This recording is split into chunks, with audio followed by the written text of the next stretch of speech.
వచ్చినప్పుడల్లా నన్ను జ్ఞాపకం తెచ్చుకోమని చెప్పారు. అయ్యా మరి నీ శరీరం ఈ రొట్టె ఎలాగైతే కాల్చబడి దంచబడి పెను మీద కాల్చబడి మా మధ్యకు వచ్చిందో అలాగే నీ శరీరం అంతా నలగొట్టబడి అయ్యా మా మధ్యకు వచ్చింది. నువ్వు జ్ఞాపకం తెచ్చుకోమని లేఖనాలు సెలవిస్తున్నాయి. నిజమైన ఆయన ఎంతగానో మా వరకు ఆయన పిడిగుడ్డులు నీకు ఆయన నీ తలలో ఉన్న కిరీటం కాళ్ళలో చేతుల్లో మేపులు కొట్టారయ్యా. ఎంతగానో నేను అయ్యా మరి భయంకరంగా ఆయన కొరడాలతో కొట్టి అయినా మరి ఎన్నో విధాలుగా నేను నిర్దేశాను. అయినా మా కొరకు నోరు తెరవలేదు, బదులు పలకకుండా మమ్మల్ని ప్రేమించి ఆఖరి రక్తమంతా చెల్లించాను. దేవాని కొందనాలు స్తోత్రాలు. నా శరీరం తింటే కానీ మీరు జీవము కలిగిన వారు నారు అని చెప్పారు. ఆ విధంగా ఎవరు అయోగ్యముగా బలాలు చేయలేదు, యోగ్యముగా బలాలు చేయవేసినటువంటి ఐశ్వర్యమని యేసు నామమున ఈ ప్రార్థన పొంది ఉన్నాము మా పరమ తండ్రి. ఆమేన్. మంచిది పాఠవార్థులుగా అందరూ కూడా దేవుని సన్నిధిలో మీ కుడి హస్తాలు ముందుకు చాపండి.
ప్రేమ కలిగిన తండ్రి, కృప కలిగిన వందనాలు.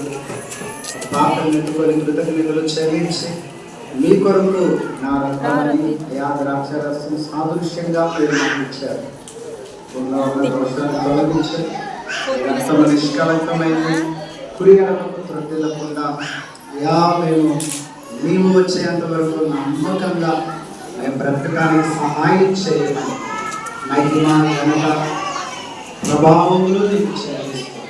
యేసు నామమున ప్రార్థన పొంది ఉన్నాము మా పరమ తండ్రి. ఆమేన్. ఆమేన్. మంచిది, పాట పాడదాం.